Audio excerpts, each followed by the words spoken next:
Ladies and gentlemen, welcome back to the Beautifully Broken podcast. We have the lovely Renee Belz joining us. Welcome back to the show. Thanks for having me back on. I love your show, and it's always great to chat with you. We've never done a solo, correct? It's Right. been you and your sister. Is that true? Yeah. I guess on the podcast. I was thinking we did a one-on-one for your program. Yeah, But yeah, for podcasts, I guess it's always been Lauren and I. that's right. Yeah. Renee is a contributor to the biological blueprint, which I've worked on it for over a year. That's amazing. Yeah. It's one of those things. Content. It's like I don't think I'll ever stop because we're constantly tweaking and kind of learning the nuance of things, something simple as light. Right? It was like, what's light as medicine? And so this idea of getting this 50,000 to 10,000 lux in the morning is very different from a red light panel, is very different from outdoors for 30 minutes. And it's different if you're in Austin, Texas or Buffalo, New York. Yes. Yeah. We're always learning. Always. We're always learning. What if we bumped into each other at a health conference? What would you tell me you do in the world of wellness? Goodness. Well, it's really always evolving. So right now, for the last year, I've actually taken a break from working with clients. So for almost 15 years, I was coaching clients one-on-one. With my background, I got my master's in nutrition. So I started with nutrition and then I broke more into health optimization, biohacking, and I loved the coaching. And then I really got into the podcasting world and I was like, I feel like there's another way I can impact this planet. And so the last year I've kind of been exploring that. Like, how can I reach more people with the podcast through social media? I love what you say about being like a wellness concierge. Like, I love spending time testing different technologies and figuring out what works for me, what could work for other people, because I think that's a huge missing piece. In fact, Lauren, sorry, I'm rambling on this answer, but Lauren and I were just on the Human Show on YouTube, and they came to my house and they spent a whole day here, and I showed them all the different technology and gadgets that I love and I am so excited about and so passionate about. And of course, you got the naysayers that come out, the online trolls, and they're like, this is just a long product pitch. All you're doing is telling people that biohacking is for the wealthy. And I'm like, wait. That's not what I was saying. I was trying to say, look at all these options that we have. I'm not saying you need to go buy all of these because they're not all going to work for you. And so I love that you're always talking about that too. So I'm still kind of navigating. I'm going through a lot of my own personal health stuff right now and going down rabbit holes of dental stuff, which I'm sure we'll talk about, sleep apnea, and just trying to spend my time researching and learning as much as I can so that I can figure out really what path I want to focus on and who I want to help long term. Yeah, beautiful. Yeah. I wouldn't have told you all that in the conference hall, but there you go. Well, first of all, it's your podcast. You're allowed to ramble. So ramble us away. Take us down any rabbit hole you'd like. Great. And secondly, I watched that interview on YouTube, The Human Show. Great. And I thought it was great. I did not, and I read some of those comments. I was like, these people didn't watch this because you didn't frame it that way. You talked about your journey. You talked about your personal experience. You talk about why you would pull these levers. There's things that we do. You're not going to get an ozone machine in nature. You're not going to get a box that heats up to 200 degrees and makes you sweat in nature. For the most part, right? Yeah, you could make a sweat dome. But, we use these levers of influence or technology. I'm not going to go find a magnetic coil, which gives me 1,000 times the strength of the Earth's magnetic resonance to increase circulation and energy output in a cell. So it depends on where we're at, right? And we can talk about the modern, it's like I feel like everybody has like a low level chronic fatigue syndrome that everybody seems tired and fried to me when I talk to them. I was like, you don't look well. I would never say that to somebody's face, but when I talk to people, I was like, wow, they're really struggling to carry the thread here. Where's your attention? Because it certainly doesn't feel present to me. And I would say, our phones and the television and all the content available to us is lobbying for our attention and never really letting it go. And so how could you feel well and energetic if we're not present? Right? Right. Yeah. It's really not surprising that people have fatigue and brain fog and they feel like they have ADD or ADHD. It's like, I mean, come on, we live in a pretty toxic environment. And you're right, the social media and technology, it's just constant unless It's you constant. practice, being present, putting your phone away, those things. Yeah. Yeah. Go snowboarding with your family for a few days, all the things. Yeah. Just before I forget, this week it was like we're going through the process. Everybody in Austin, Texas, is James Vanderbeek passed away. He was an actor, and some people know him from Dawson's Creek, Friday Night Lights, and just a really good family man. Yeah. But I think he was 48, 47, passed away from colon cancer. And this is Eric Dane, passed away today. He's 53, Yeah. ALS. We're having this my generation, Yeah. is passing away from these terrible illnesses at a rate I don't think anybody has ever experienced, and I don't think at this point it's deniable. And so to back to your point of the interview, for people to come online and hate, I really feel like that shows they're hurt. For They're sure. hurting. It's like, well, you took all this time to make a comment, and it brought up a feeling or a reaction in you.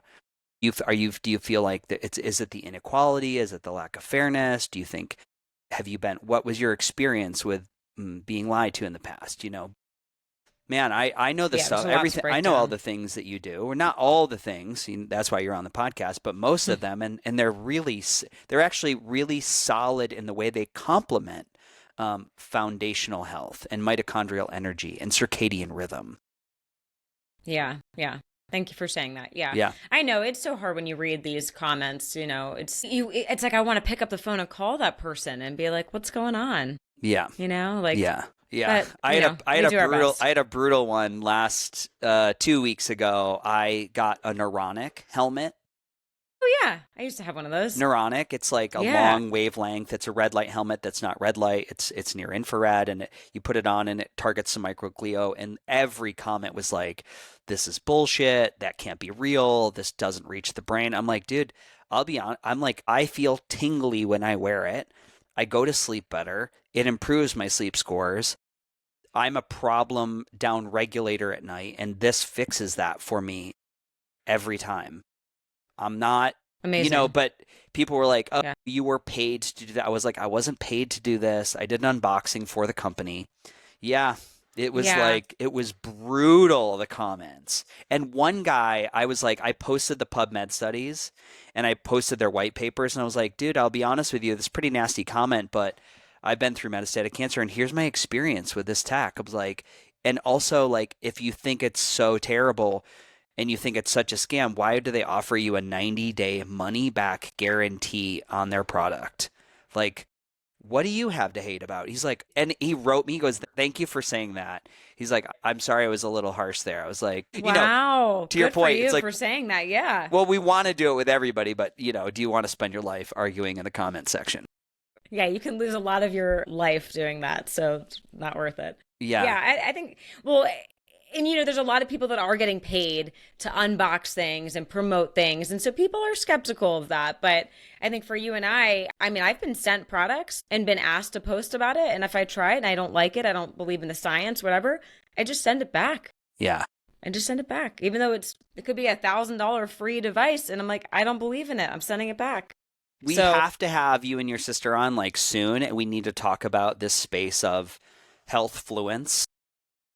Yes. Because it is a real thing. And I called out a doctor yesterday. I actually made a reel and I was like, this seems harsh. It was Dr. Dawn, who's an oncologist. And she's like, well, every 50% of Amazon supplements are fake. And I was like, there was one study in which they pulled like an immune supplement, an herbal supplement. It was like 32 bottles, and they found half the bottles had not exactly the labeled contents were in the bottle. So there was some either mislabeling or there was some false product, but it was not 50% of products on Amazon. And people say that. They're like, half of and it's those little things where we like need to take a greater responsibility at being in a space of the public eye or health fluence, that we don't make up numbers. And we always more and more I'm like, I think I remember this detail to be, don't put me on the cross if I'm wrong.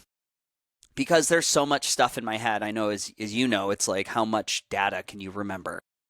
Right, right. We get numbers wrong and we do our best, but you're right. And I'm guilty of that too. Sometimes you hear something from so many figures that you trust in the space that then you repeat it and you're like, I should have done the legwork to make sure that that was correct. Yeah.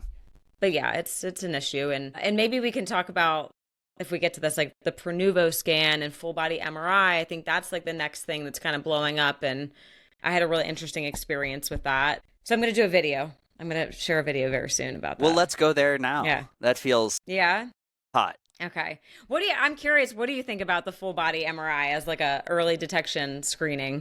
I think it's phenomenal. Okay. I think it's a joke that it's not covered by insurance.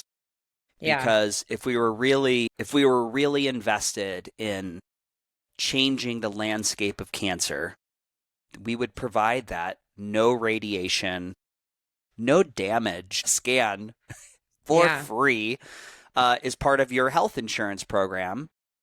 There is, of course, the very skilled job of reading magnetic resonance imaging, which that is not a set skill.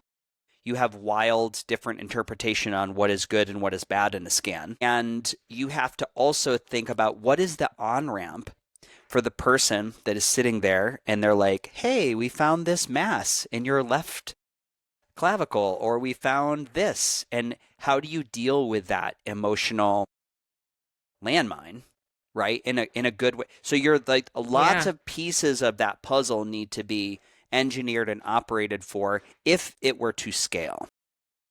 Right. The thing about it is I find it that the price point, now there's Pronuvo and there's Ezra. The full body whammy, total car wash, like the brain stem and the organs and the peritoneum and everything is like $5,000. Wow. It's not, they advertise it as $650, but that's like, I think it's just like a chest MRI or something. It's not really like, go for the whole thing, right? Right. I think torso. It's a great thing. Yeah. It's the price point, and you need to do it every year. It's not a one and be like, great, don't have anything, because you can have a rapid aggressive cancer. Yeah. Yeah, I agree with all that. But my interesting experience was most everything came back good, except they found something on my kidney, my left kidney. And this is where maybe the interpretation and the skill level comes into play, because they said, it looks like you have a 15 millimeter kidney stone, which is massive. And so I started going down this rabbit hole of like, oh my God, I have a kidney stone. How did this happen? Like, I'm a very healthy person. Is this even possible? And I'm reading stories about people that have passed 7 millimeter stones and it was worse than labor, giving birth. And I'm thinking, okay, so 15 millimeter, what does this operation look like? You got to break up the stone. I'm spiraling, like thinking about all these things. Pronuvo said, you need to go see a urologist to figure out what this is and what to do here. And so I call around town. The earliest I can get into a urologist is 4 weeks. So that gives me 4 weeks to really think and stress and be anxious about this. Mm-hmm. Am I going to wake up in the middle of the night trying to pass this massive kidney stone? And so I finally get into the urologist and they say, we're not sure what it is. We need to do a CT scan. I go, do a CT scan. Meanwhile, this is not going to be covered by insurance. So I pay $250 to meet with the urologist. Then I go get the CT scan. It's a couple $100. Then I go back. I pay another $150 to see the urologist again. They say, whoops, we should have done with contrast.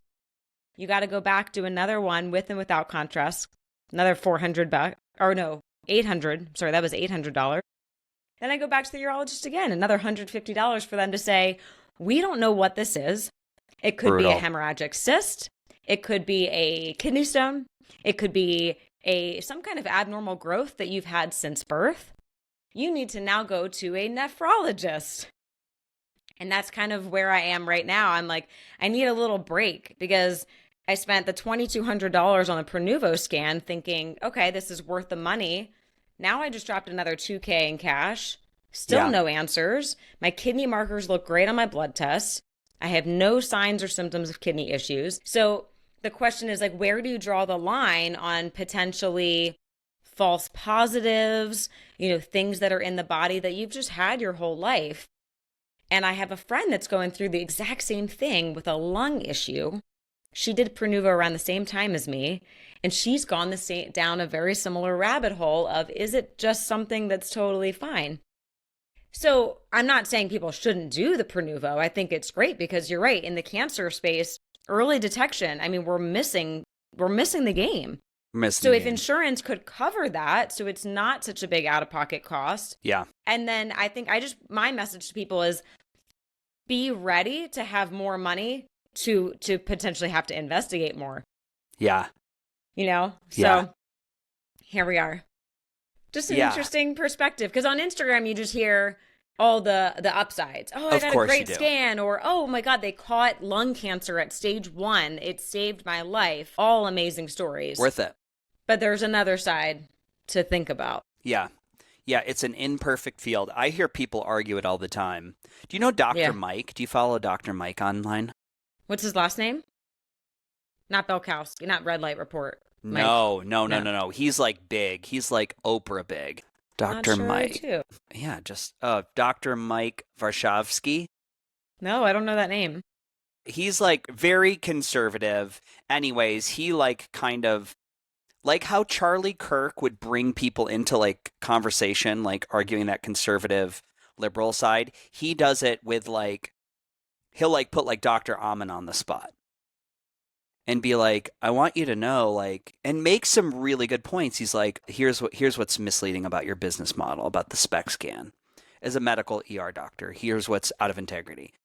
And I think it's good for the space. Now, I don't agree with him on everything, and he's very pro, everything that you would just do in standard care. But he had the founder of Prenuvo on, and it's worth going to watch that interview.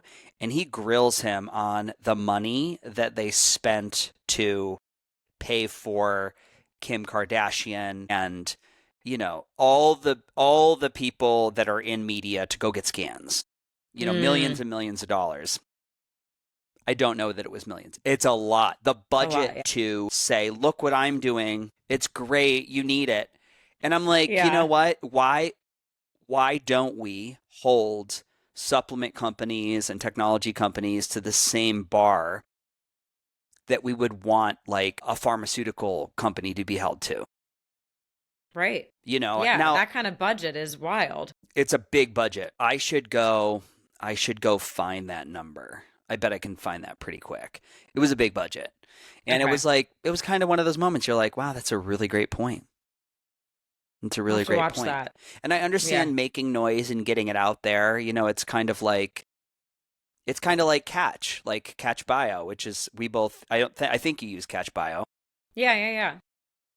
Yeah, I think it's great. Yeah, and I've been I think it's great, but what I really want, I want them to include like optional, even if it doesn't affect your score, things like fasting, sauna use, hydrogen. I would love them to include like an immune age or like a Dunedin pace for rates of that you could see that because if cancer is a mitochondrial issue, then can we get some metrics that are, I understand they aren't,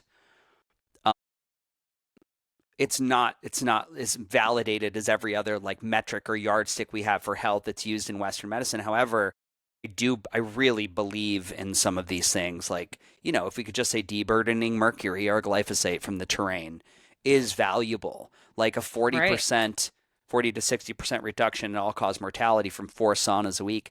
Why couldn't those things be on there? But aside from that, I think having a conversation that's unbiased about your lifestyle practice, be it, I've never had my home tested for radon. That's a huge impact in if you'll get cancer or not. Right. I think, but having a dashboard and the 500 known modifiable risk scores that I am aware of, and my computer program is prompting me like, go get your PSA, go see your dermatologist for a full body analysis, like things that we all just skip because you can't keep all of those things in your head. So I think programs like that are truly like, and as that program evolves and they get genetics and they get lab work and all the other things and sleep data and wearables, I mean, I think that for $8 a month is going to be, I don't think there's anything like on the market period. I think it's pretty impressive. No. And I think they're going to keep growing it, which is exciting. They're not saying this is the product, we're done. I'm curious, is there anything about like trauma or adverse childhood events in the app? I can't remember in the intake form. Okay. But what, polyvagal theory, now I know it's not perfect, but it sets a framework for the conversation of where is your HRV? Where is your nervous system tone with relation to your day and your waking time and your sleep cycles? I think even that off a wearable would be really good for because that perpetual trauma that lives in the tissue does show up in some of those scores. I can speak from my experience. That's a good point. Yeah. Because I think it was it wasn't Nasha's book. I forget what cancer book I read recently. I'm not going to throw a number out because I don't remember the number.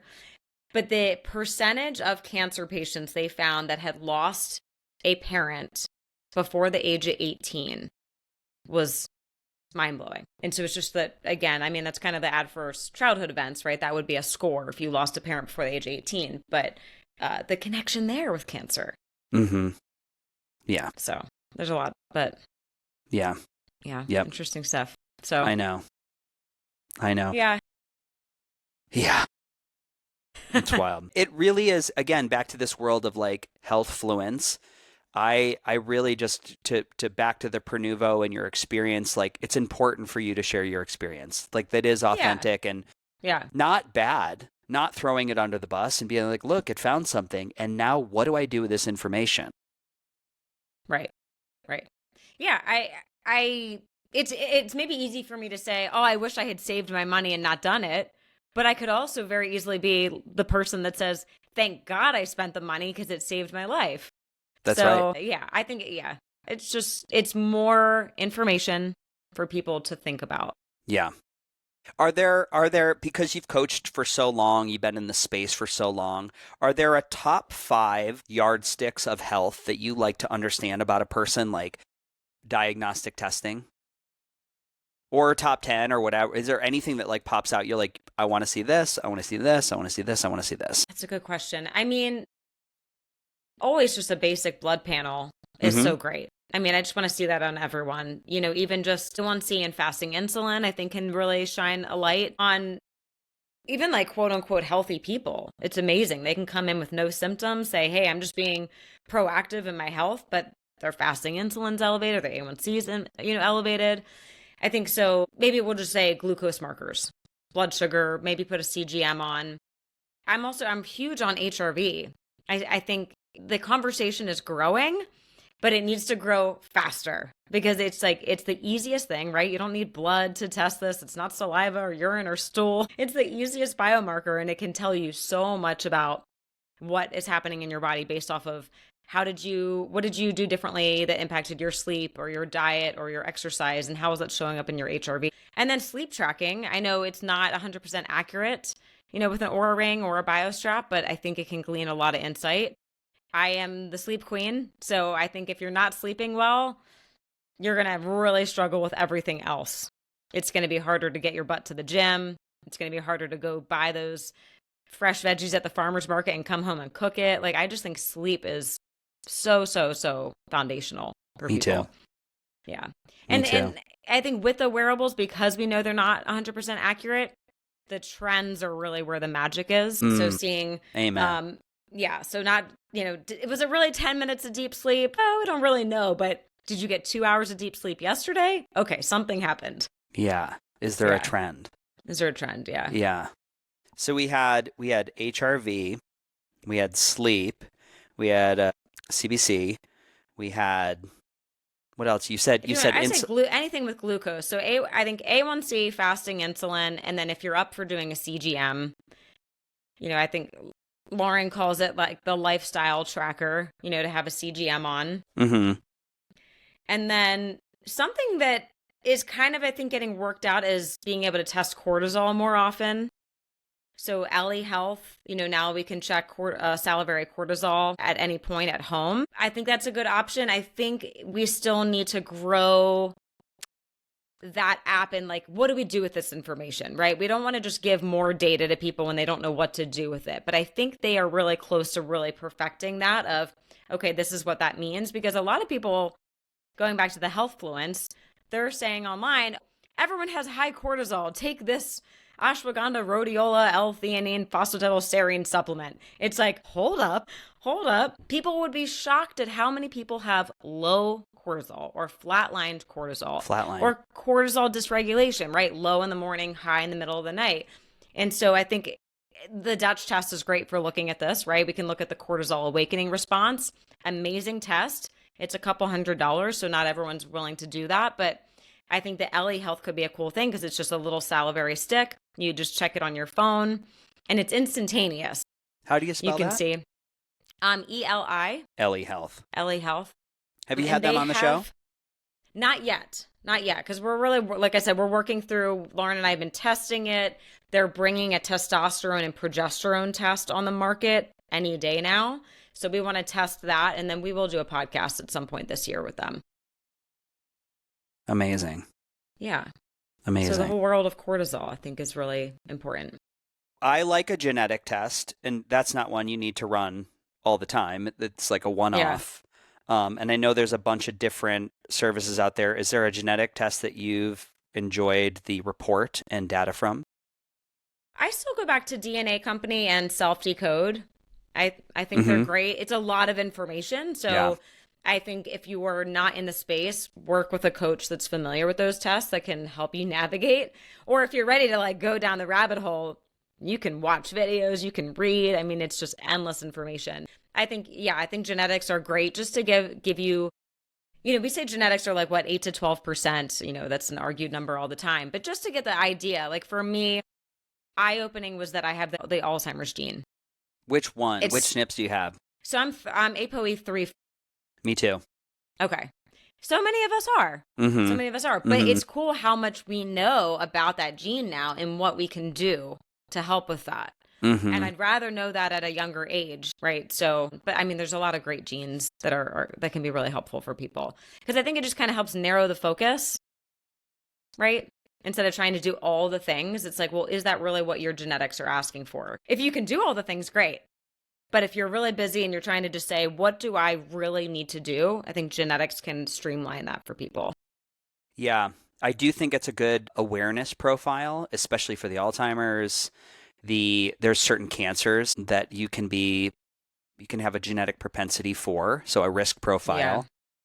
And I have that too for ovarian cancer. So I actually had a geneticist tell me as soon as I'm done having babies that I should have a hysterectomy. When did they tell you this? This was like a year ago. Oh my God. Yeah. How did you take that information? I think I just nodded and said, thank you. Bye. Yeah, I'm not in the camp of like, okay, I'm at a genetic risk. Let me just like chop everything off and out. I'd rather just continue on my really healthy journey and do everything I can to reduce my risk for those, for ovarian cancer. Because hysterectomy, people think it's not a big deal. But you're changing your body forever by doing that. Of course, if you need to do it, in some cases, you got to do it. But then you need to really focus on offsetting that. Same as taking out an appendix or a gallbladder or a kidney. We're just chopping these things out and not talking about, well, now we need to replace it with this. You're throwing off the balance of the body. There has to be some kind of new course that goes with that. And so, yeah, I'm not going to get a hysterectomy. And, Yeah. Yeah, it's wild. That's a whole podcast. I really feel strongly about the body's intuitive design that's quite perfect if we remove the blockades, and to take out an energetic clock or a center that is a regulatory system of the body working sometime in the day. Full stop. Medicine does not know the implications of this. Doesn't know it. And so I understand the preventative. It seems very reactionary to me. I understand it's always a personal choice. Wouldn't be the one I would make, but I'm informed in a different way than most people in the public. So I can't judge it, but when I hear people saying that, I was like, oh man, I wonder if they were privy to this information. Probably not, right? And so the point of, I think, opportunity here is that when you go into a doctorate and you're trained in medical school and you go into private practice, you don't have time to do what we're doing right now. It's like you talk to people all day long, all year long, so you're privy to how things are changing in the space. You have to sort through some bullshit just like anybody else, but it's a really, man, I think the only way that the course is righted in our ship of care is a health coach. I really do. And now there should be discernment and a program and a literacy for that as well. Because man, there's some bad ones out there. But I really do. But if that was a licensed provider, yes, it as should a be. health coach. And Yep. I think it was Chris Kresser that said health coaches will be the future of medicine. Yeah. Because, people are just overwhelmed. There's so much information and data, and they're like, well, I don't even know what to do with this, how to implement it, how do I stick to a routine? And that's where the magic of a health coach can come in. But you're right. There are some people just calling themselves health coaches because they maybe overcame some personal health issue, and now they're a health coach. But if it could be a licensed provider, maybe insurance even covered it one day. Can you imagine? I think that will come. If not, I think it will start in private. I mean, there's plenty of private practices that utilize a health coaching service. Yeah. Yeah. That's great. And it really is a hard role because you're dealing with all the nuanced things that like a doctor does definitely not have time for. But it's really the tough thing is agreements and buy-in and behavior change. It's never the information. It's never the one point of data that comes back from the test. Numbers are numbing. It doesn't activate the part of the brain that says, I should change something. It's that emotional piece where people feel into, do I really want this to be my next 20? Is this what I want my life to be? What am I willing to do about it? How do I feel? What are my options? And that's, I think, where a coach in an unbiased format can hold up that mirror and be like, look, I'm hearing you, but here's how many steps you're telling me you take. I'm looking at your sleep data. I'm looking at your nutrient profile. And I'm saying these are fundamentals. These are foundational things that are not in alignment. We're going to keep solving for a lot of other stuff until we get these in check. Yeah. Yeah. Yeah. Yeah. And I mean, a huge part of the way I grew my private practice was I reached out to different doctors, functional medicine doctors, acupuncturists, chiropractors, and I said, hey, I know you understand the importance of nutrition. Why don't I take that off your hand? You don't have time. Be the acupuncturist, be the chiropractor, be the functional medicine doctor that's prescribing bioidentical hormones and peptides and doing IV therapy. Let me do the rest for you. And it was so easy. I never got to know. They were like, oh, thank God. Finally, please help my patients with all this. I'll run all the labs. I'll give them to you. I'll tell the patients they have to see you. It's not optional. And then so they come to me and they're already bought in. Right? The doctor said they have to do this. And then, I can do my magic. They can do their magic. It's like, it was a great balance. Yeah. Yeah. It's so good. Some other things that I picked up from that genetics was just recently, I did Max Gen, which I've had them on the. Yeah. What do you think about that? I really like that team. Debbie at Max Gen is amazing. And if you order the Works panel, you can sit down with them. So she'll do a walkthrough on what does it all mean, because it's a lot of information. I don't like the DNA company for a myriad of different reasons. I think self-decode is probably like the deepest dive. There was so much information that I was a little lost in the sauce. But I like Max Gen. The things like I don't do well with methylated B vitamins, and it actually makes me agitated and drives like mania. I get so worked up. It's like I had like 3 cups of coffee and I never knew that. And I was like, the second I cut out B vitamins, I feel way better. Wow. And what told you that? Was it that you don't have any MTHFR variants, or was there something else they looked at? I don't know what the SNP was that said, it wasn't definitive, but it said, be careful with methylated B vitamins. You might want to try high dose 10 grams of creatine, which is a gentle methylator. Yeah. Can't tell you the difference that made in my performance, physiology, and neurofunction. It was big. Yeah. Yeah. Do you know Dr. Tyler Pansner? He's great. I actually think if you want a one-on-one genetic coach, he's phenomenal. It's not inexpensive, but he can really pinpoint, like, he's seeing, people are taking lion's mane haphazardly. And he's like, you wouldn't believe what I'm seeing happen to people when they take lion's mane. And that's something that's thrown around in the biohacking space. Like, it's great. Increases BDNF. It's a good mushroom. But he can like really break down all these things that are impacting people. He says he usually is taking people off of supplements when they come to see him versus adding supplements. Yeah. If you think about it from an ancestral view, for you to collect the nutrients in a pile of food that is in 5, because B vitamins typically are like, you're taking these big pills with a lot of stuff, that substrate into your food profile, it would be impossible to do. Right. Or rhodiola or whatever, lion's mane in these like functional coffee blends. I agree. I have questions about it all. I have questions. And not that I think they're good or bad. I just don't know. Is it, how are they processed? What's the dosing? Do you do it every day? That's the other thing that's never made sense. Do I take a supplement every day? Like, do I need desiccated animal organs, 6 pills every day? I don't think so. I don't think so either. I think we need to be cycling supplements. And I just kind of naturally do it. When a bottle runs out, I take a little break. And then something in the universe usually pings me. And it's like, hey, remember that supplement? Maybe it's time to get back on that. I try and like follow that intuition, because you're right. These people like, Dave Asprey or Brian Johnson that are taking out of 200 capsules every day, I just don't think that's the answer. That doesn't resonate with me. The only thing I'll say is like, and I know everybody has their opinion about Brian. Brian has like 7 doctors in a lab.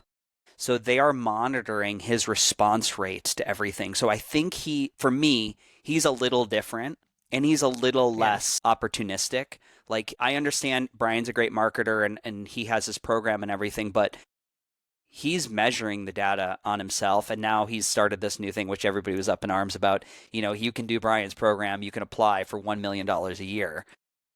Did you see that? 3 people. Did. Yeah. They had 1,500 people apply. Oh my God. Yeah. I actually wasn't sure if it was a joke when I saw it. No, it's not a joke. No. Wow. No, I say this a lot. I view him like a guy who is climbing Everest and going out and being an explorer that I have no interest in doing, but I'm super happy he's willing. He shares everything. Shares everything for free. I think the thing about males using an ice pack on their genitals and not crushing their sperm count in a sauna is gold. Yeah. And now it's valid. It's validated. There's lots of cool stuff that he's brought back. Yeah. Yeah.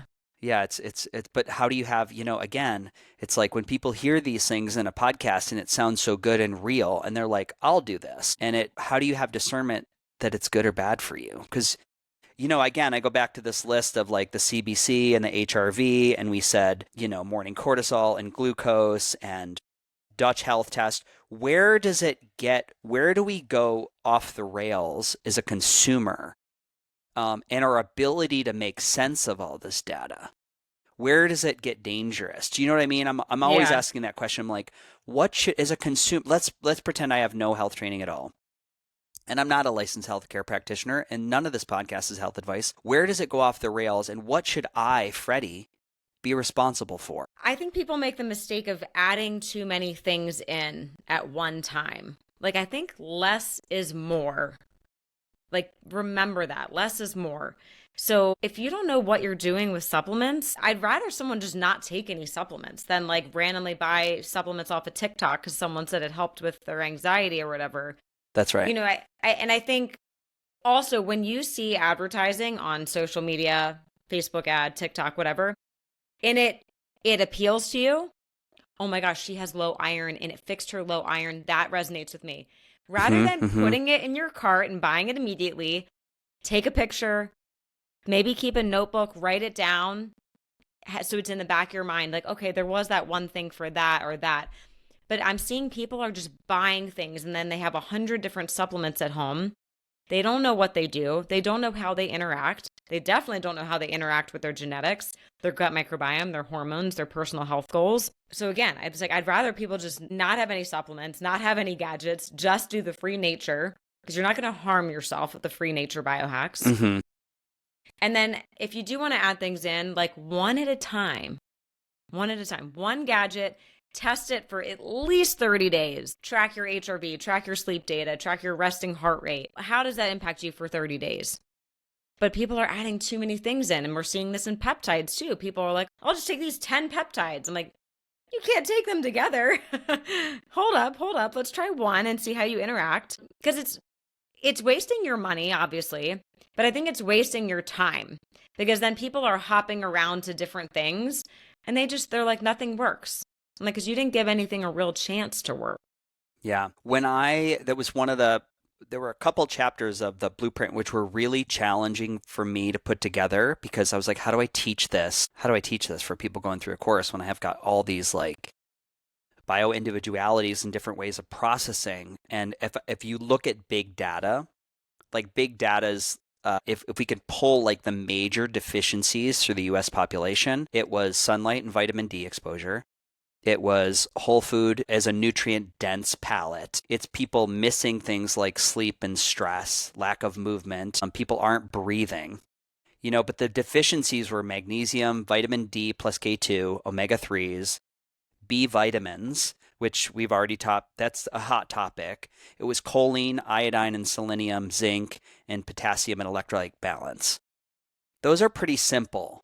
And some of those can be addressed by food. But if we're supplementing for deficiency, like those were the ones that I saw were pretty big, and it was some pretty minimal testing. That's something you could easily identify. And then retest. You look again on your next set of labs and you see how those adjusted. Yeah. What do you think of HTMA? Are you a fan? I am. I believe in HTMA. It's so funny. Somebody just connected me with Morley Robbins, who is a very big HTMA root cause protocol. He's good. I think he's brilliant, but polarized in his camp of thinking. Yeah. My problem with HTMA and its hair test mineral analysis, and so the idea for the audience is like, hair is very current. They're all cells. They're all my cells. So my hair would be very current biological data to send to a lab, break it down, and look at my mineral ratios and possibly environmental toxicity or metals. And I do think it's interesting. I used it. My problem with it is the rebalancing act, because that is where I feel like it's not a consumer endeavor.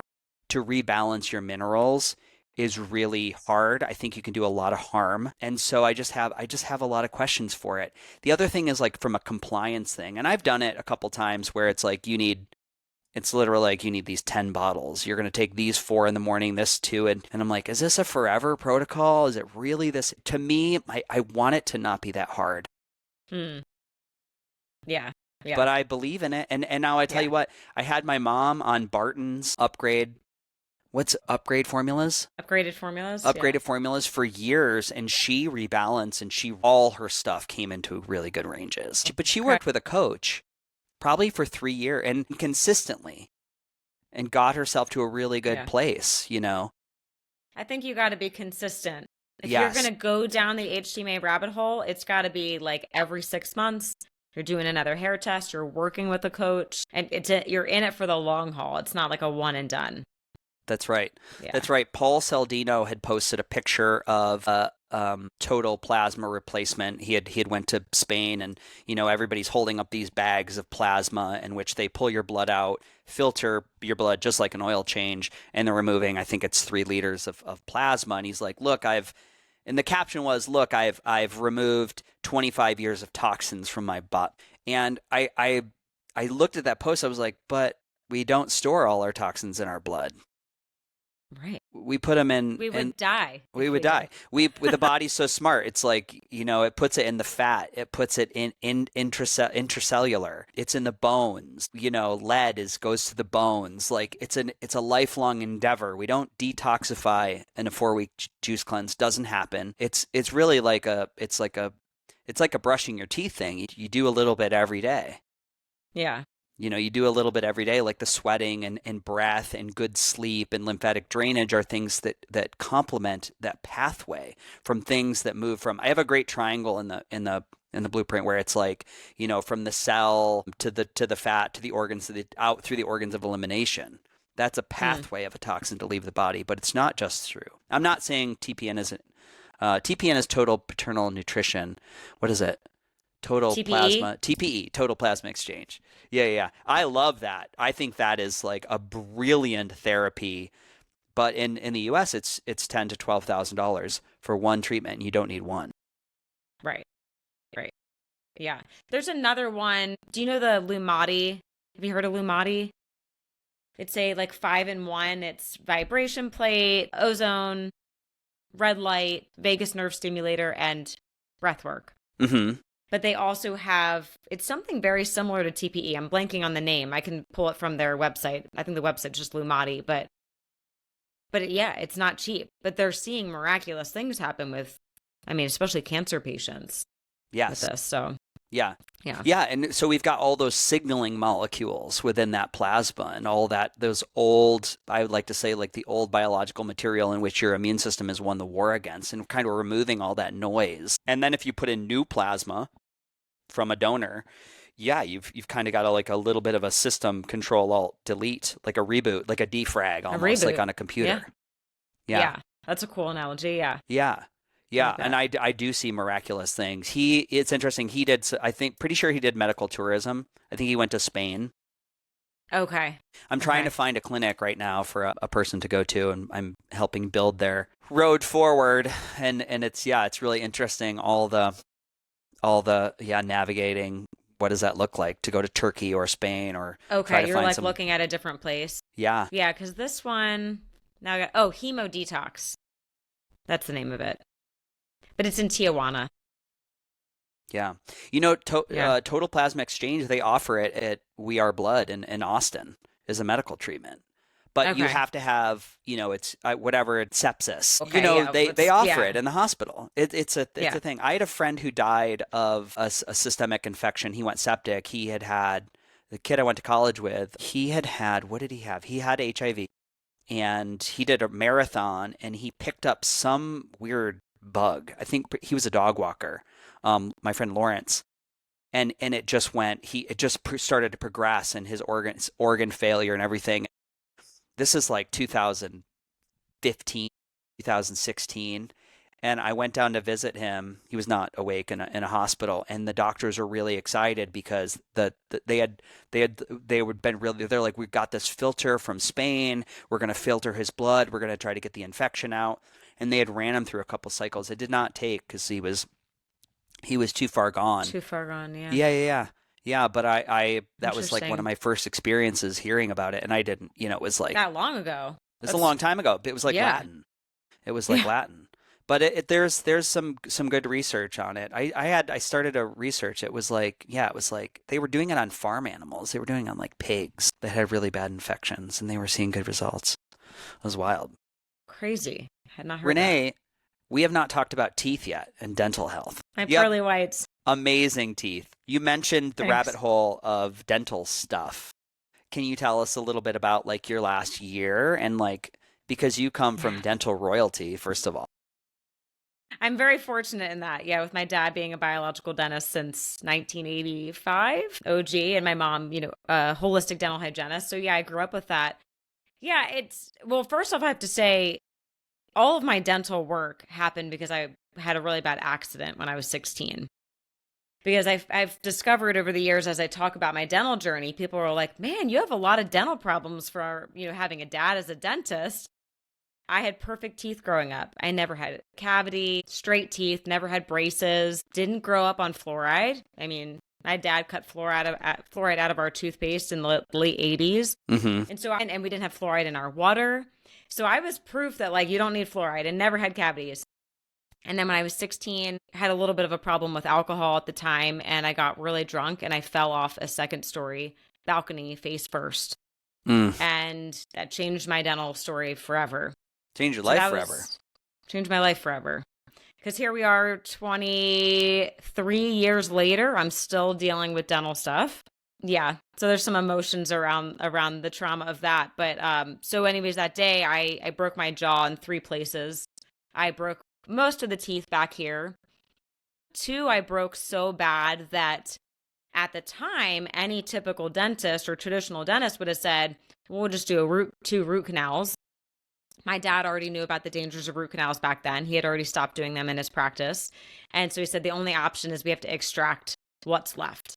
So I had the roots of those 2 teeth taken out, which has been a lot of the work over the last year. And then, I have a lot of fillings, crowns, things like that, that just over time, they break down because they're weird. They're weird fractures on teeth. They're not like, if you've had a cavity, they may drill a little bit out, put a little filling in, and that filling will last a pretty long time, right?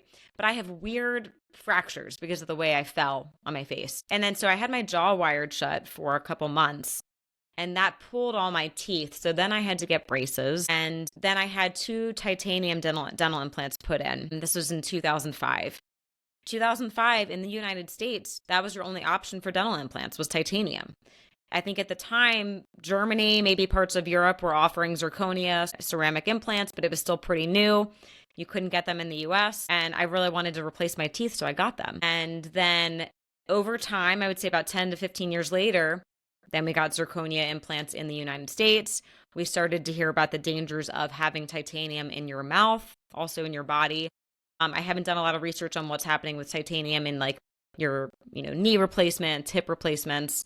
But in the mouth, we're seeing that a couple of things are happening. We're seeing an increase in chronic fatigue, autoimmune conditions, asthma, allergies, brain fog, poor mental clarity, and also potentially an increase in EMF sensitivity. They're saying that with like the saliva being almost like a conductor in the mouth with these metal implants, that if you're around Wi-Fi and things, that you could be more sensitive. So again, dealing with more fatigue, more brain fog. So I knew I wanted to get them out. They're also not pretty. They're, as the bone resorbs away, because bone doesn't really hold around titanium very well. It's not natural. It's not biocompatible with the body. So the bone starts to pull away, and then you start to see these black implants. So it was 2 parts. It was one that aesthetically it looked terrible. I will never forget many years ago, someone said, "I think you have spinach in your teeth." I said, no, those are my implants. So I was like, that's a sign these got to go. And I started to get really self-conscious. In photos, I would smile and you would just see this big black spot. But then also, I tested positive on an ANA test, which is kind of the first marker of autoimmunity. And I was like, well, that's weird. And we know that implants can cause that because going back to, they're not biocompatible. It's a foreign object in the body. And I've always struggled with chronic fatigue. And so I thought, it's finally time to get them out. So last January, I did get them out. My dad's oral surgeon friend that he works with, he's amazing. He's a dentist, oral surgeon, plastic surgeon. He does all the things.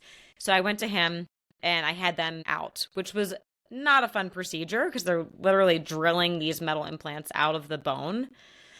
And then had that heal up. And then in June, I had to go in to get bone grafting put in because bone loss is very common with these titanium implants. So bone grafting put in. And then in December, I got my beautiful new white implants that are zirconia ceramic implants. And now I'm letting that heal for a couple months, and then I'll get the crowns put on and I'll have my teeth. So it's about an 18-month journey that I did to myself. I decided to do this. It's been a long journey, but a lot of biohacking along the way. But yeah. And now I'm trying to spread the message about titanium implants.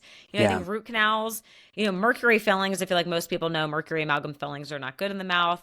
More people know about root canals, cavitations, but now titanium implants. I'm trying to spread the word about that if you're dealing with an unresolved health issue, I would look at. I had a friend, and again, I think it was a compound complex fracture of his femur. Her son he fell fell off a swing or something, had a really bad fracture, and they did a titanium plate, and the wound wouldn't heal. They were like, it's not closing, it's not closing, it's not closing, and I think he's on the mend now. But she had presented that to the surgeon. She's like, is it possible that the body is reacting in some way? He's like, no, that's not possible. It's fine. Yeah. That's all they've been taught. Yeah. But from like a holistic mindset, it's like, should we be putting metal on our body? That doesn't make sense to me. I'm very fortunate that with dental, I had an option to get a ceramic. Maybe, I don't know, is there another option if you break your femur or knee replacement? I don't know. No idea. I don't think so yet. Hopefully one day. Yeah. But I know plenty of people that have had joint replacements and total joint replacements that are, my mom has double knee replacements. She's good. Yeah. She's And she's doing good. fine. Yeah. Yeah. Yeah. Doing good. And I think some of that's kind of like the rain barrel, effect. Well, how did someone have 6 root canals and live to 100, or how did this person smoke and drink every day and live to 100, right? I think the body can handle some things, but how much can it handle? And for me, it was like the titanium in my mouth, it's one more thing my body has to take care of every day. The immune system is working overtime. It's causing inflammation in my body. And I thought, if I have the option to remove that burden, why not? Why not remove it? Now, this having been done in the last calendar year, last January, have you noticed a change in the anti-nuclear antibody? I haven't retested yet. But yeah, that's on the radar. I definitely want to see if that has changed. And if not, that's okay. And how has the healing process been from all this dental work? Because I know it's a lot of trauma to the body and the tissue. Yeah, it was harder than I expected. I went in like, oh, I'm a biohacker. I'm going to have all the things. I'm not going to swell at all. My face, the first 2 surgeries, my face was like, my husband jokes I look like a UFC fighter that lost the fight. But I was implementing, I had a lot of red light therapy. I mean, you name the red light device, I was using it externally. I had an appliance. I had the Thor laser. I was using all different red light therapies, so I'm sure that helped. I was doing like StemRegen, so hitting it from like the stem cell side of things. Peptides, I actually didn't bring in injectable peptides until my 3rd surgery. I wish I had done them sooner. I was trying to do oral peptides, and when you have something that traumatic, I don't think the oral peptides are going to cut it. So I did BPC 157 and TB 500 for 4 weeks before and 4 weeks after my last surgery. I had no pain. I had no swelling. It was a different surgery, so it wasn't a clean experiment, but interesting to note that I did that. I mean, I took Tylenol for like 1 day and then nothing versus the first 2 surgeries. I mean, I was doing like ibuprofen 800, alternating it with Tylenol. I was literally setting my alarm clock for 2 hours and 59 minutes because that was how long I had to wait until the next pain med. I mean, I was just like, okay, as soon as I can take something, I'm taking it because I was in so much pain. Couldn't sleep through the night because I would be pain-free for maybe 2 hours and then it would kick back in. So I wish I had done the peptides for the other surgeries, but can't change that. Glad I did it for the last one. And I would definitely recommend that for people doing surgery. Yeah. Amazing. So you're close. You're close. And you're really lucky that you have, and you're doing all your work at the Julian Center? Yes. Yeah. Great. So I'm flying, lots of trips home to Maryland. My dad's happy about it. Yeah, we're joking because so I need the crowns put on, and he's like, "Well, really, you need to fly home to get the impressions, and then you have to come back 2 weeks later."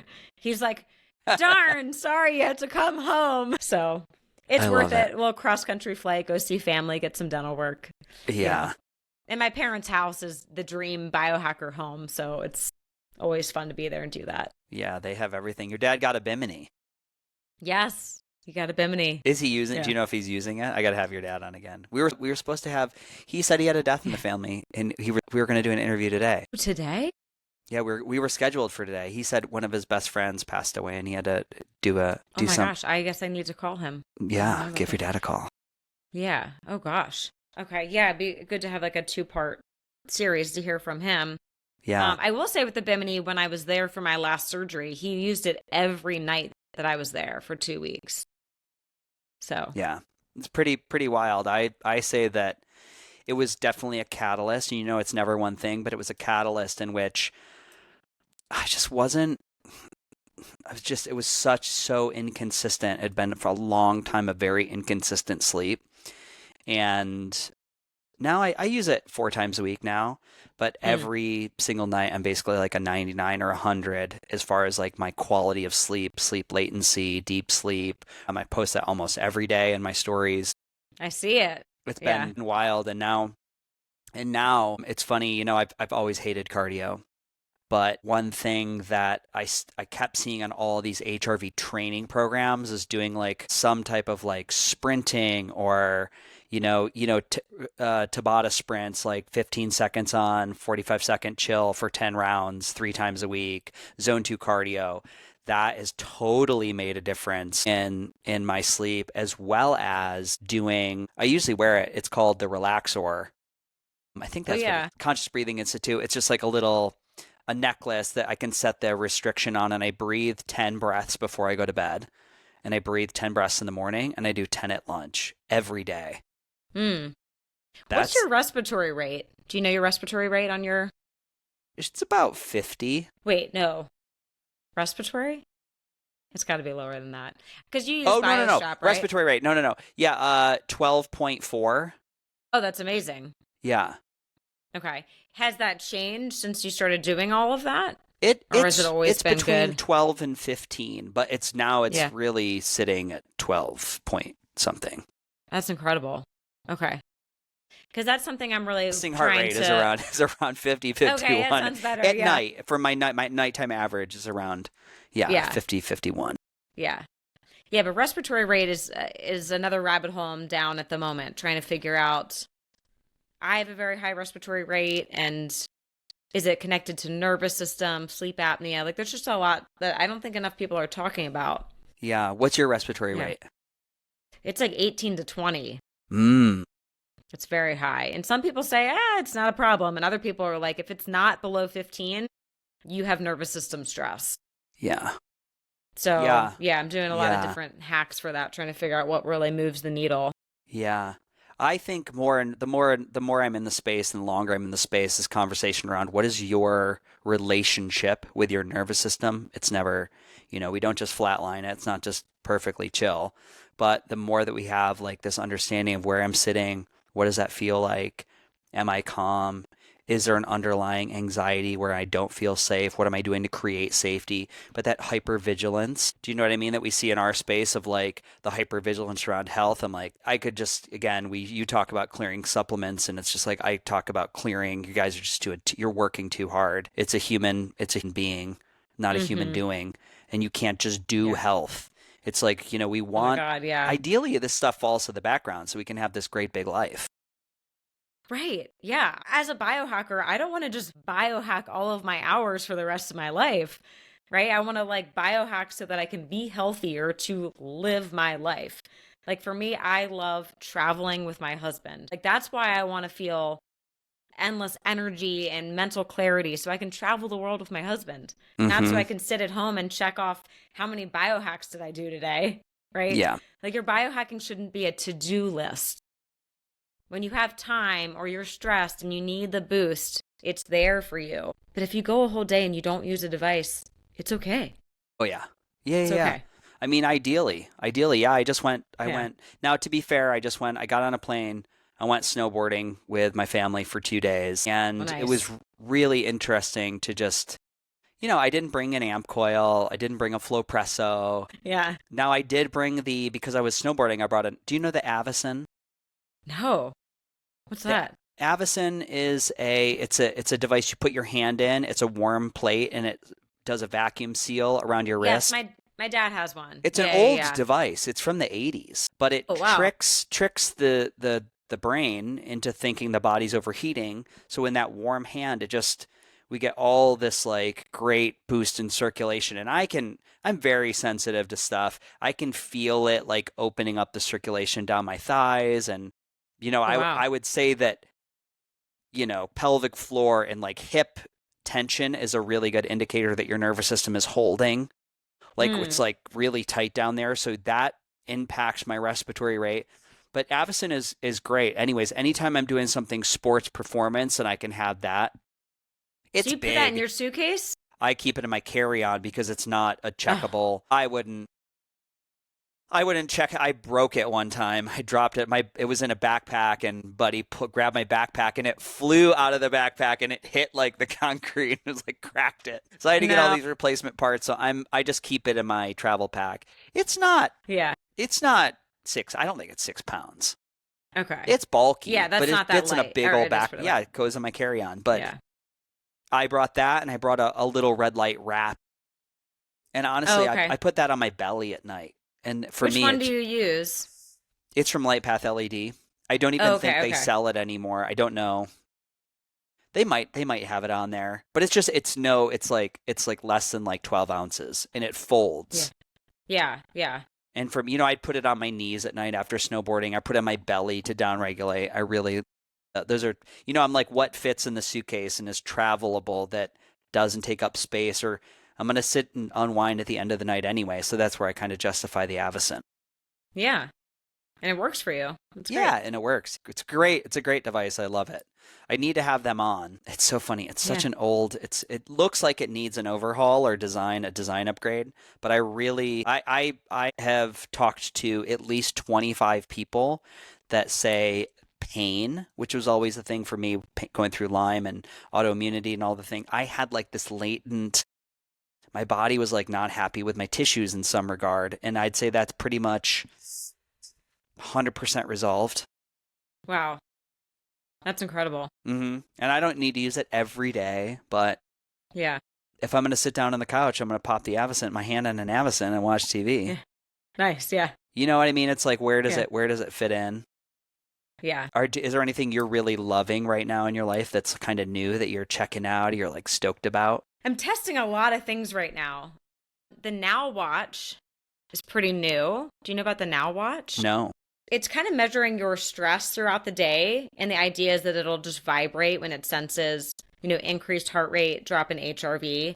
So it's just like a gentle reminder so it's literally Now Watch. So it's all about being present. Mm-hmm. So the idea is it's just a little gentle vibration, brings you back into the moment. So that's a really cool one.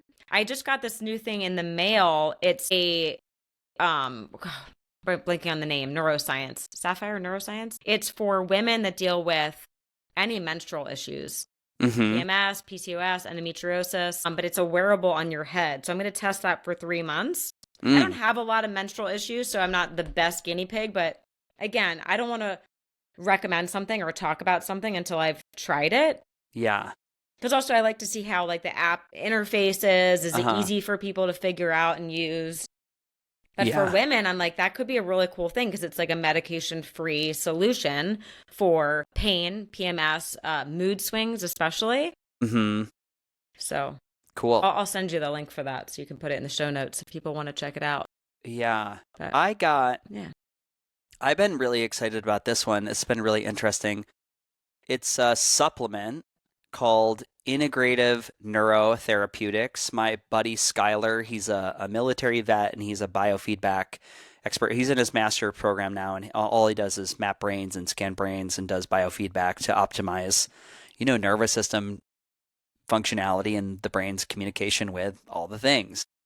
And he has a new supplement out which is like the elements or building blocks of that mental terrain. And it's a supplement. I've really, really noticed a lift in mood and joy. Yeah. Okay. All right. You have to send that one to me. Yeah. It's got a healthy dose of lithium in it. Okay. Yeah. Morley Robbins and one. Who's Matt? And Matt is another one who uses it. He's a big fan of lithium. Okay. Yeah, I've been That's a whole other discussion. Yeah. No This peptide. wearable, before I forget, Lutea, Lutea. It's by Sapphire Neuroscience. Lutea. And that's a headband? It's a headband. Yeah. Lute. Very Stay cool. tuned. We'll let you know how that goes. Yeah. Yeah. God, we could talk about like a million things. I know. This is so fun. I know. I want to be respectful of your time. Do you have 10 more minutes? Oh, yeah. I'm good. Okay, great. Yeah. I want something topical that maybe we can touch back. Oh, this would be a great one for you, me and your sister and Molly and Natalie and all our friends. Over the last few weeks with the partial release of all these Epstein files and, all the politicians that we thought were going to be outed. And there's people in our space like Peter Attia, Deepak Chopra. Obviously, they're very different types of mentions, and to watch that unfold and to watch the public response. Do you have any feels about any of that? Oh, I don't feel like I've stayed up to date on everything enough to really speak to it. Yeah. My only source of information has been social media, to be honest. Yeah. partially because I've been a little busy and distracted. You know, my mother-in-law recently passed, and Yeah. my husband and I were her closest family, and so we had to plan the funeral. We planned a celebration of life in Arizona and traveling and all of that. So I've been a little distracted by all that. But to answer your question, my takeaway is you never really know who someone is. You know, I think people put these people up on pedestals like Peter Attia and even Mark Hyman. For a second, he was mentioned and then he was not on there. But just Ben Greenfield, Dave Asprey, all these names that people like put on pedestals as like these perfect humans. And I'm like, there's always another side to people, I think. And I'm not saying Peter Attia is not a good person, but some of the stuff I read, it's kind of frightening that could come out of someone's mouth when you're going to them for trusted information. Yeah. But he's really the main one I've been, following the lowdown on. Yeah. Yeah. What about you? Because I know you've been a little bit more in it. I have, it was what do I want to say? I'm never surprised ever when those things come out, because I think just like anytime we try to push down something that is shadow and say, that it's not part of me and I'm not going to talk about it. And I think it's only going to grow. It grows in the darkness. And so I think that is, to be human, we all have a shadow side. We have dark things. We have dark thoughts. We have dark feelings. We don't necessarily live in a community where there's certain things like which are very, very taboo. Like first of all, I think one of the big problems with this whole thing is really about, it's a system which is built for the abuse of power. That's the world we live in. That's capitalism. Yeah. That's never going to change. Yeah. I don't see it changing, and I'm very much an optimistic person. I think it's something that we can deepen our awareness about. And again, I'm not a lawyer. An email does not mean anybody is guilty of anything, and I think that's where the vitriol and the righteousness, what's been upsetting to me is the righteousness of other influence in our space taking the opportunity to like highlight, well, this is why I hated everything about Peter Attia's work and why VO2 Max is bullshit, because he's involved in it. Yeah. I'm like, you are this is your ego. This is because you don't have a book. It's like every low-level influencer made a post about how bad he was and how he was wrong. I was like, this doesn't negate any of the work he did at all. It shows that he had undefensible character flaws and really poor locker room speech with a guy. And none of it was like, it's really tough because there's this gap between the haves and the have-nots in our world, and it's growing wider. Like the people who are just trying to put food on the table and the billionaires is growing bigger. So you have an anger. We really do have like a modern day witch hunt happening right now, in which people want you to be burned at the stake, and forever you will be ostracized from the community. Man, if we really wanted to grow as a society, and it's not that people aren't held accountable for their true crimes, which should be decided in a court of law, not the court of public opinion, but we should hold people in the fire. And then I really do believe in like, where do they get their opportunity for the turnaround? Do we make that space for people to be forgiven?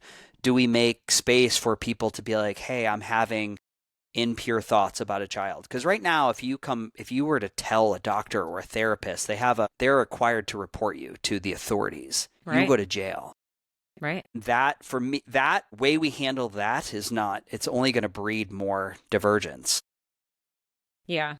I mean, the mental illness issue. I mean, that's a whole, I mean, clearly, Epstein was not well in the head. That's very clear.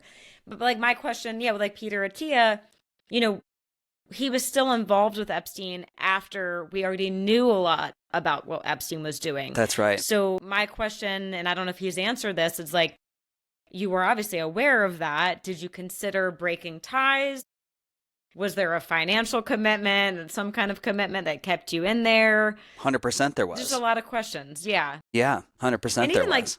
Like a couple of the things he said, I have guy friends that I've heard worse things come out of their mouths, but it's not in an email to some billionaire that's then being published online. But like, people say some pretty crude stuff, I'm just going to say. Locker room talk. Locker room 100%. talk. It's bad. Yeah. And if you had a voice recording of me and all my things I've ever said in my life, 100%. I'm like, gosh, in college, out at a bar, please. Thank God there were no recordings. yeah, we didn't have iPhones. We had the digital throwaway Kodak cameras. I'm sure there's a few of those floating around and all the things. Yeah, all the pictures I've sent online. I'm sure there's unfavorable moments, but yeah, it's really interesting. I just try to I've tried to not join the witch hunt, and I also read don't debunk all of his work. I agree with what you said.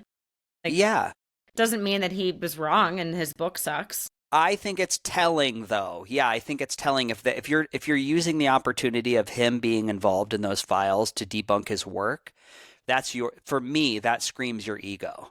There's a lot of people that we both follow and know, and they're like, I must speak up to this because I never really agreed that longevity was all about VO2, and I'm like, dude, you're showing your hand. Yeah. If you really cared about, if this was really an issue, if it was really about the wrongs done, you'd be taking your 1 million follower platform and you'd be highlighting the pleas of the victims who are having to sit and watch people that have probably raped them still speak on television. Yeah. Like that's, I mean, if it was really, if we really want to believe in righteousness, that's my problem with it. But yeah, it's been interesting watching it unfold. I've tried to, Yeah, and I know Peter. I know Peter's family. You do? Yeah. And I don't know him. Everything I know about him is just from, the internet. So that's why I can't speak to it too much. Yeah. Yeah. And I read his book. I loved his book. Yeah, all the things. It's just wild. Yeah. It's just wild. Yeah, I don't know if there's anything to make of it or do from it. Other than that, again, it was my frustration was really at the response within our community as an opportunity to. I'm like, well, of course you have to post on this. It's very topical. It'll bring you more views to your profile. Yeah, yuck. That was the gross part to me. Yuck. Yeah, yucky. I want to take a minute and just, how are you and Ryan doing after going through the process of loss and grieving? And Ryan's such a beautiful soul, your husband. You can just tell. You tell by the way he puts himself out there, how he writes, how he speaks. He sounds like he had a really beautiful relationship with his mom, which most people don't have. How has that been? Yeah, it's been tough navigating it. It's, it's something neither of us have ever been through, gratefully. We're 39. It still feels like we're too young for him to lose a parent, me to lose my mother-in-law. I think we have a little more closure now that we had the funeral and the burial. I think because she was cremated where she lived in Arizona for the last couple of years and then going to Jersey. So it was like a 2-month process. So the closure, I think, has been a little bit more helpful. But I mean, Ryan, he's amazing. He's so strong. I would just be a complete disaster, but he wrote the most beautiful eulogy and he was excited to give it. Like, he was like, I get to speak in front of all these people about how amazing my mom was. Like, he was so honored that he got to do that. His 2 brothers didn't want to do it. His stepfather didn't want to do it. So it was easy for Ryan to step up to the plate. And she was an amazing woman. Just every person I talked to was like, she was the sweetest. She had the biggest heart. All she did was love. She was constantly pouring love out to everyone else, never expecting anything back. I've never met anyone like her, but the last year of her cancer battle was really hard. And so it was also a little bit of relief to see her out of pain. When someone, and you know what this is like, when your whole life is just cancer treatment, going to the doctors, getting more scans, getting more blood work, getting more this. And you're not living. That's all she was doing all day. And then, she got really bad news back in November. The PET scan came back and the cancer had just exploded. I mean, it was just everywhere. And there was just, it's hard because, we felt like we tried to bring in a holistic approach and support her, helping her with the nutrition and fasting and supplements and exercise, but there's only so much you can do for another person, right? At some point they have to do it for themselves. And they got to drive the ship. And as she got sicker and weaker, it just became really hard for her to do that. Yeah. Yeah. But we supported her the best we could and can just hope that she's in a better place now and not in pain and not weak and not battling. There was a lot of depression before the cancer. There's a lot in the family that runs in the family, I think. And then you get a cancer diagnosis and it's a lot for someone to take.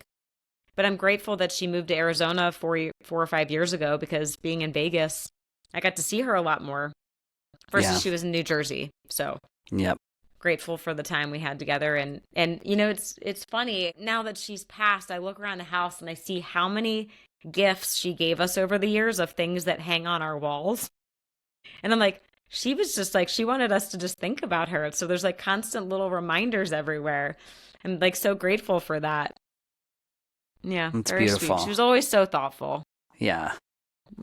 And her, you get a sense of who she was and the love that she held and the woman that she was and how that lives on through you and it lives on through Ryan. It lives on through all her friends. And that's what we all have is the reality. None of us are, this idea that you win or lose the war against cancer. It's just, it's part of her. It was part of her unfolding story, and it colors the end of her life, but it didn't define her total existence. And again, she has this beautiful son who's got a great heart that is going to keep giving a degree of what she gave, and that is like the next wave. And I think a positive note is her mom, Ryan's grandmother, actually passed from the same cancer, ovarian cancer, in her early 40s. Cindy, my mother-in-law, she was 70. And so while so many of us think 70 is too young, for sure, 70 feels way too young, her mom was like 42. So I'm like, and she had the genes for ovarian cancer, of course, but that's a way to look at it. What a gift she got. She got a lot more time than her mom had. Yeah, grateful for what we have. Yeah. Oh, that's beautiful. Yeah. Well, I'm going to let you go. We got to do it again soon. Thanks for this having was me. Awesome. I know. We could just talk about all the things forever.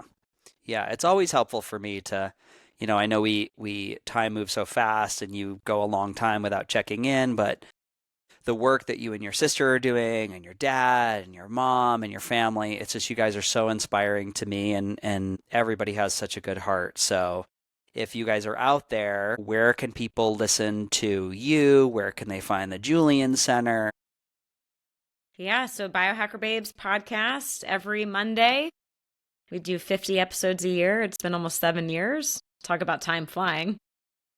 And then on Instagram, if people want to connect, biohacker_babes, message us. It's Lauren and I checking the messages on there. And then, the Julian Center, my dad's dental practice is in Maryland. If you're looking for some biological dentistry, and you don't have to live in Maryland. He has people fly in from all around. It's worth it. I fly cross country for it. And I'm in Vegas. So if anyone's in the Vegas area and you want to go to a wellness event, we have lots of cool breath work and sound baths and cold plunge events here. So Vegas people think is like the party city, but there's a wellness vibe happening here. 100% there is. Yeah, 100%. So definitely there's a center that I did a training right before A4M with Flowpresso. Right. That's going to be massive. One of the biggest ones in the world. Yeah, they just opened recently? I don't think so. Okay. I don't think so. Maybe I'm thinking of a different place. I'll tell you what it's called. But it's crazy. There's a biohacking center a mile from my house. Like, it's wild. I'll tell you what it's called Life Muse.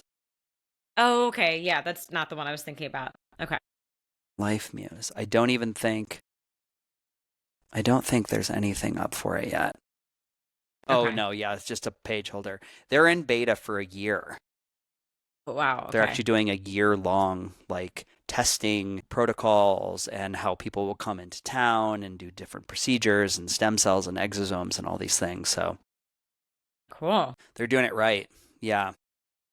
Yeah, I can see Vegas being like the place where people come for that, for like kind of like wellness tourism. That's right. There's a lot here. And I don't know if you know Dr. Jeffrey Gross. He's here. That's where I get my exosomes from. And there's a biohacking center a mile down the road from me. There's a women's wellness and biohacking center that just opened in Summerlin. Cool. It's crazy. Yeah. Tell me before we cut out, tell me what's your exosome game? What are you doing with exosomes? So I just did an IV with Dr. Jeff. I think it was like 3 trillion exosomes. That's a lot.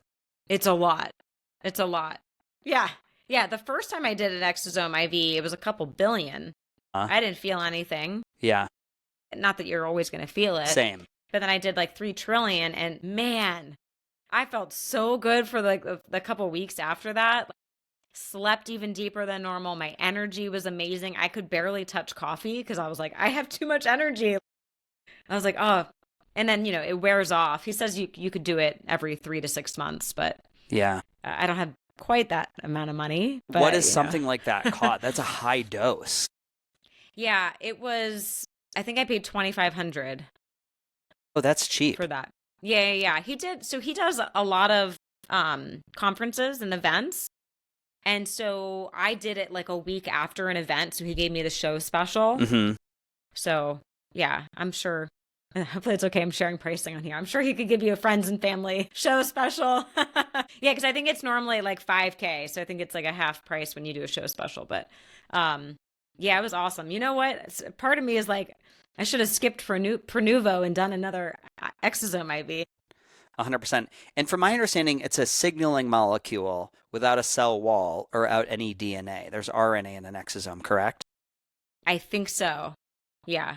And they get it from a very clean source. The donors, I think it's from placentas. But no COVID vax, good health, all the things. Yeah.